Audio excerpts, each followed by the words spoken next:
Hello, movie fans! Back again with another video. I know, right? I don't put out a video in like a million years and now two on the same day. What's up with that? Well, maybe not the same day, but I'm recording this the same day I published the other video, which I did a day before, but for some YouTube issues, I couldn't upload when I wanted. You get my point. Anyways, so today I'm wearing my, yeah, BB-8 shirt. Guess what I want to talk about today? No, not Star Wars. And why am I not going to talk about Star Wars? Well, first of all, because it took me a long time to do the original review that I did, but had some video problems. Well, actually, some audio problems. So that review is so long ago that it will no longer be relevant, I think. So I plan to do another one right around the time when the Blu-ray DVD hits shelves. So wait for that one. Today, I just wanted to show you something. That's right. I got my tickets for Batman versus Superman. All right, I'm not calling it V. All right, personal reasons. But it's Batman versus Superman, and I got my tickets today. There was a show, actually here in Guatemala where I live. The movie is going to open on the 24th, a day ahead of the U.S. release. Um, and when I went to get the tickets today, the guy told me like, oh well, we got tickets for tomorrow too if you want, but it's gonna be at a time where I won't be able to make it. So I got my tickets for Thursday, an early show, actually the first show of the day, so I can have my review ready on Friday. So this got me thinking all the way there and all the way back, and an earlier video I saw today about these guys talking about the movie, they're reviewing the trailer, and they were talking about, well, one of them is pro Superman, the other one is pro Batman, and I don't want to go into that whole debate again. So instead, that got me thinking about my other favorite Superman related thing going on right now that I've been wanting to talk about since it started, and it's Supergirl, the TV series on CBS every Monday night. Um, this is sort of a review, um, thoughts, general opinions on it. And well, since I'm basically going to tell you how much I love this show, I figured, all right, let's be fair. Let's start with what's not working, the not so positive aspects of it, the puzzles, if you may, and the things that you want to change or work on, because they're so little, they're so minute that they're really not that relevant. And I don't want to end up this video talking about the negatives. So let's address those first. There is no such thing as a perfect movie. We all know that. There's no such a thing as a perfect TV show or episode or book or anything. Everything is going to be flawed for some reason. And I'm not talking about continuity, um, some bloopers or things like that. But especially when you're making a TV series and you're writing so many episodes and you're just like putting these shows out there week after week, it's really, really hard. Um, to be constantly good. It's not like putting all your efforts into like a 2 hour movie, an hour and 30, an hour and 40 movie. Um, it's hard, so I get that. So some of the hits and misses for me have been more of the well, visual, I guess you could say, um, matter. So that's really not saying anything. That at this point is just nitpicking.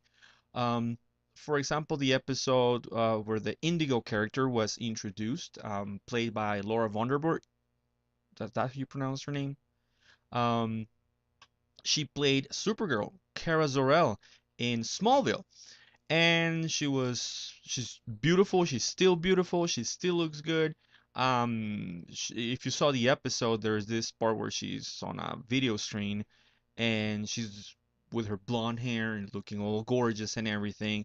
And then when her character is revealed, um, I was not a big fan of the look. I think it looked really, really cheap. Many people were commenting that she looked like Mystique from the X-Men, and I was like, touche. I gotta give you that. She did look like that. It felt like a ripoff of Mystique. So I can see why a lot of people didn't like that. I didn't um, enjoy, or I didn't like some of the fact they kind of rushed the story, the same as the episode where Livewire was introduced. The story also felt really rushed. It was all done. The whole arc or introduction was pretty much done in that one episode, and I felt they could have built it to a few more episodes. Kind of like I think they took a page from Superman the animated series, where the character of Livewire was first introduced, and he was so successful that he was adapted. So that was good. And that is going to take me into some of the positives, which is pretty much the whole show. Um, but sometimes those things feel a little rushed, and I don't think they should rush things because they are working on a series that is being renewed for a second season.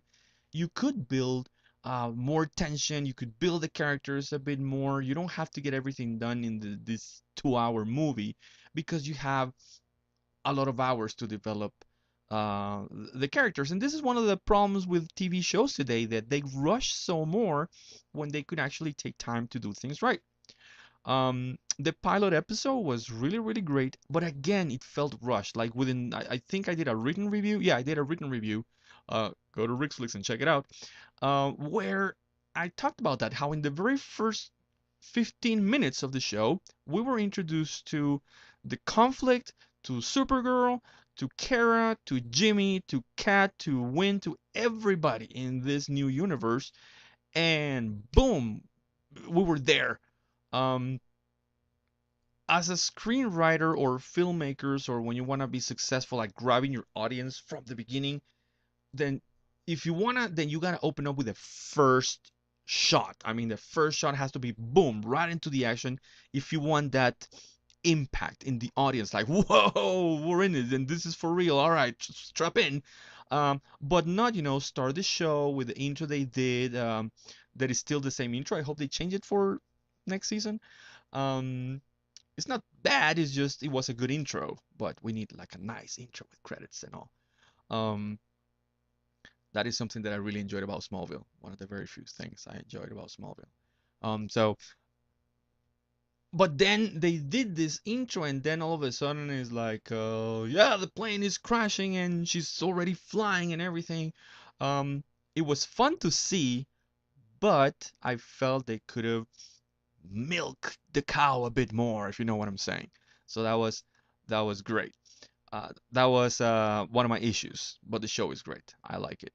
Um, and now for another negative, but it's not really a negative for me, but I can understand why some people are not liking it.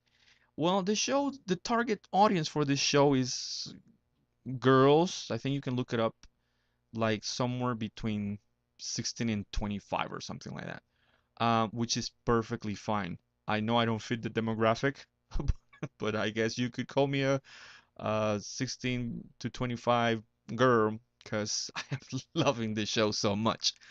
Um, and some of the complaints I've heard from some of my comic book friends are that, it's so silly, it's so campy, it doesn't feel like a superhero show. And now, in defense of the show, and to take me into the positives, um, I think it's because audiences today are so cynical. Um, they cannot accept something heartfelt and hopeful. No, everything's got to be dark and broody and bloody, and heroes have to be dark, and they got to have these tragic things in their lives happen. They have to curse, and oh man, I can't handle that. I know why some people like it. I know why a lot of people like it, but the Superman Supergirl universe is about hope. It's about being that bright light of joy and going back to some simpler, innocent times. Um, there's nothing for me like remembering my childhood, watching Saturday morning shows, Saturday morning cartoons, um, watching Superman. Uh, it was such a joyous moment. Uh, I saw the George Reeves and Kirk Allen serials later on when I was older. And still today, when I want to watch those shows again, I watch them on Saturday mornings. And it just makes my day. It makes my weekend. It's such a fun time, such great times. Um, and this is what Superman and Supergirl ultimately are all about. Is about hope, the joy in life, the bright colors. Like I'll show you right now. It just came to me like in the background. You can see that I have a Man of Steel poster that I actually got from my lady at the store. I was a promotion for some fruit juices, and I was like, "Hey, what are you gonna do with the poster when you're done with the promotion? Like, we're gonna throw it away." And like, "Do you want it?" I'm like, "Heck yeah! All right, rip it off the wall." So I took it, and then on the other side, I went to get some pictures developed for some paperwork. And the dude is like, "Listen, if you have a photo on your phone, we can do a little poster thing." And I was like, "Got the one." And you can see the Jim Lee back there that is full of color with oranges, with the reds, with the blues. It's really bright as opposed to the Dark Knight. The Dark Knight says there, the Man of Steel. It's really dark, muted colors. He's serious because he's about to kick someone's butt, which is cool too. But Superman is about being hopeful. It's about being bright. And all right, all the good things about Supergirl. It's a bright show. I love the palette. The colors, they're vibrant. They feel youthful. I know that they're going for the young audience, but it's appealing. It's attractive. I'm tired of all this um darkness in movies, in shows where everything happens at night or when it's raining because it's dramatic. No, I want to see a blue sky, bright yellow sun, blues and reds and everything. Um, and the show is really, really good at that. Visually, is so very well shot that even the special effects, even though they're done on a TV budget, look so well done because they use them when they need to use them, and when they contrast them with the bright backgrounds, it just really makes it pop, and I think that's awesome. Um, the suits, the wardrobe design, the set designs, everything is great. Cat's office looks really, really cool. It's a really looks like an awesome place to be working at. Um, I like Kara's home. The Danvers' home by the beach is. I was like, man, I could wake up to that morning tide every day, and it would be an awesome view. It's nice. Um, the music, like when I'm doing some editing or doing anything on the computer, many times I'm playing the Supergirl soundtrack that is not officially out, I think, but some guys on YouTube have already put some tracks together and you can actually listen to them. Um, and it's really inspiring, like her theme, even though it's not yet identifiable as the Supergirl theme, it's there and you can feel it, and I get excited, and whatever I'm doing I'm like, yay, Supergirl. Of course I'm geeking out because I love Superman and I love the Superman world, so um I'm really, really enjoying the show in all those aspects. um am I okay with the casting? Yeah, I am. um I want to address the Jimmy Olsen thing, uh, not because I know how this is gonna sound and like, oh man, you're horrible. How can you say that? No, wait, listen. All right, don't go putting words in my mouth. I'm okay with Jimmy Olsen, the character being played by Micah Brooks. He's a great actor. I love the way he's portraying the character. It's very believable. Um, it's not the Jimmy Olsen I grew up watching. The maybe a little bit more shy at times, but perky, white redheaded dude. Um, so the two things that sometimes throw me off a little is like, when did Jimmy grow up? He's he's so suave and sophisticated, and he's a ladies' man. That's not the Jimmy I know. Part of the fun of Jimmy is that he represented the more average Joe. Maybe the.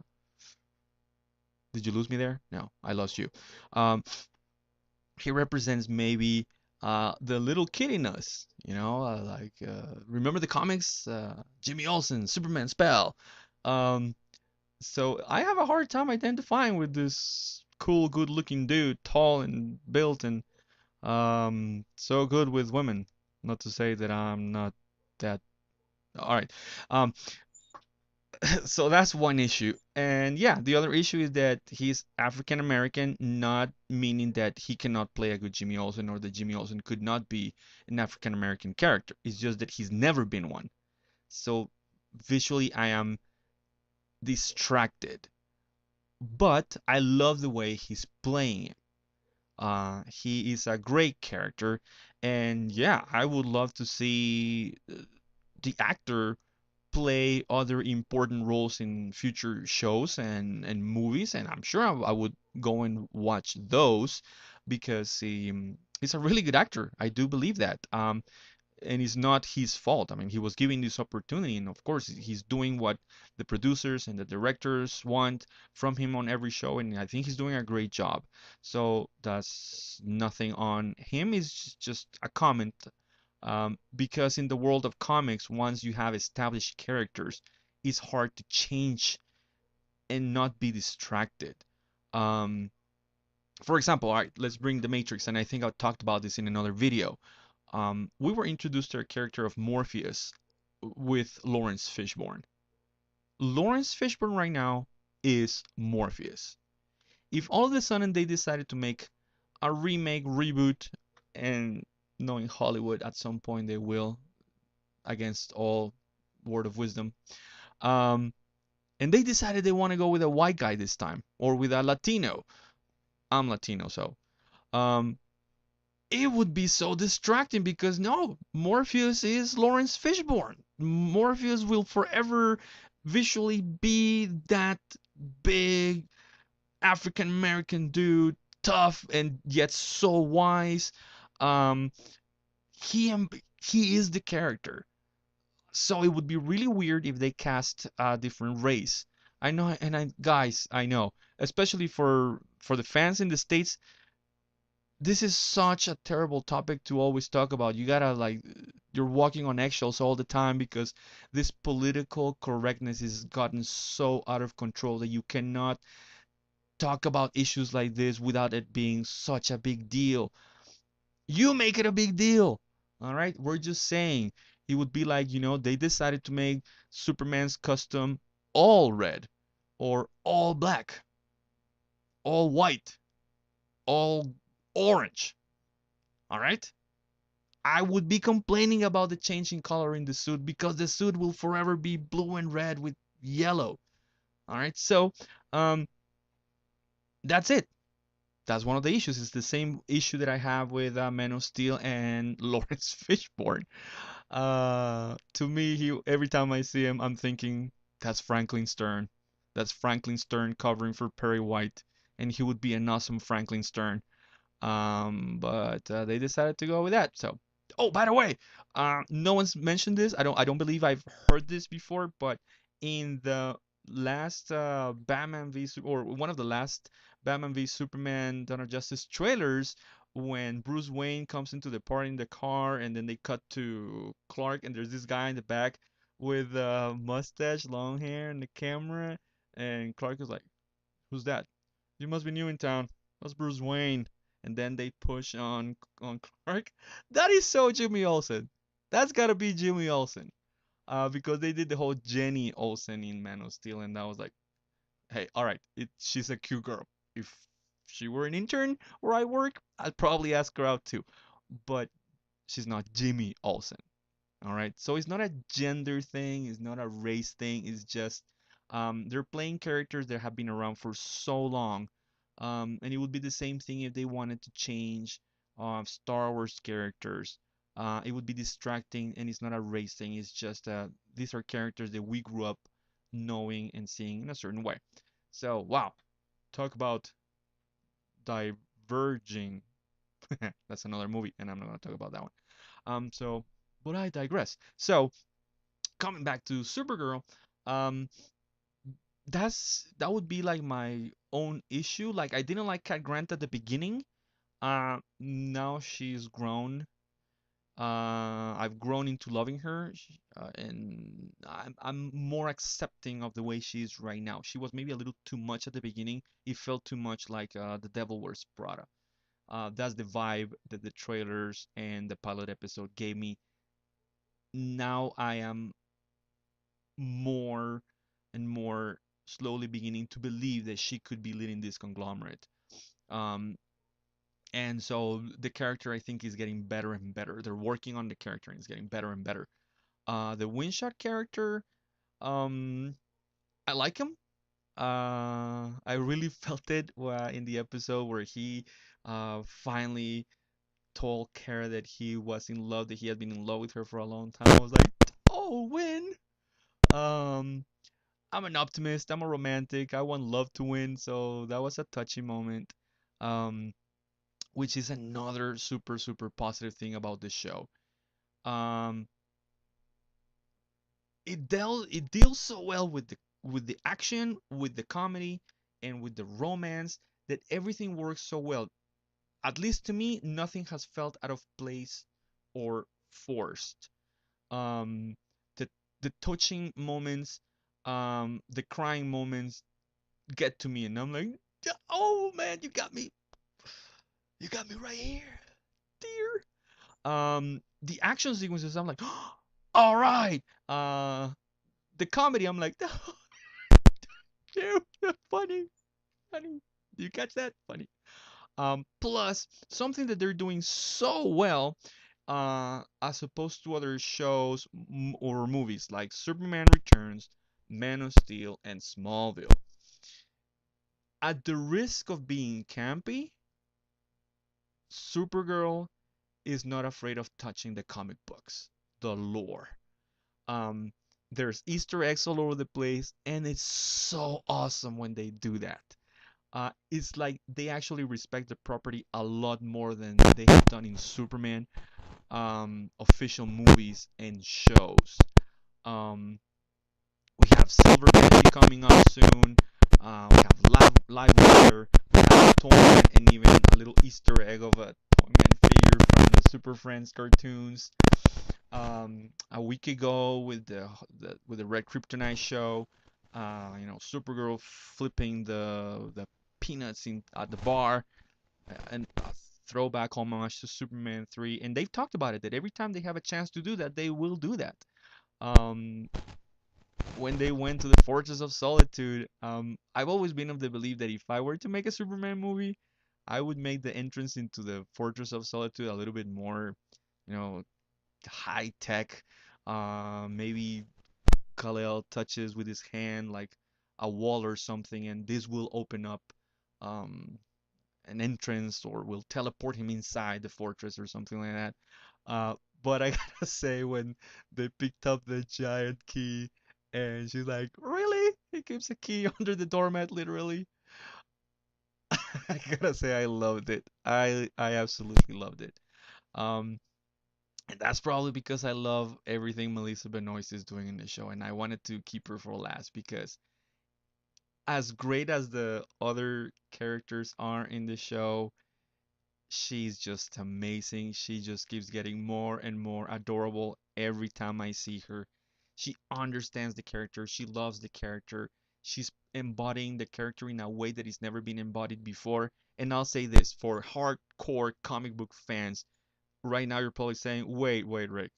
Remember, Supergirl is not like that in the comics all the time. She's a little feistier because she's a teenager and sometimes she gets angry and she loses it. And you're right. It's like this incarnation of Supergirl is being the Superman that we've been missing from the movies that makes this incarnation of Supergirl work so well for me. And it's working so well for TV because I have seen a lot of behind the scenes and interviews, the inspiration, the look on little girls when they see Supergirl in the suit.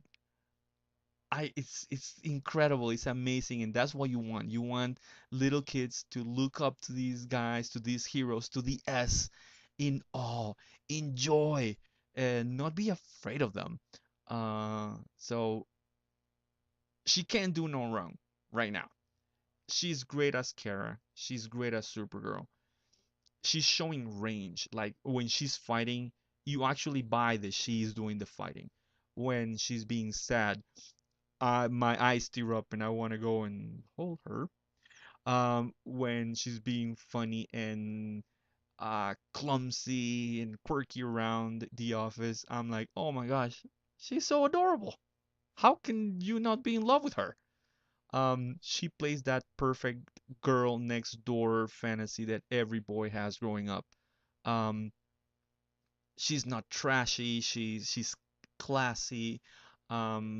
She's very very positive, and I think that's a great role model for girls everywhere today, where there aren't that many positive role models in the media and entertainment. It's good that they're having this positive feminine figure to look up to. Um, and she's great. She's showing range in her acting. Like I said, those moments of sadness when she's being faced with pain and sorrow, they're so believable. I so believe her pain. And the action is so well done. That it's like, what can I say? What can I say? It's she's just doing a great job. And if you're not watching this show, do yourselves a favor, head on to CBS every Monday night at 7, 8 Central, something like that. Um, you gotta watch it. All right, you gotta watch it. You should be doing yourself a favor because it's an awesome show, and I've been going really really long on this video. Plus the credits is gonna be like a half-hour video. I hope you enjoyed it. I hope you can stay tuned. I hope you can share, like this video, subscribe. We need more subscribers. And yeah, man, don't forget to look up in the sky because who knows, you might catch Superman or Supergirl. All right, so till next time, movie fans, I'll see you at the movies.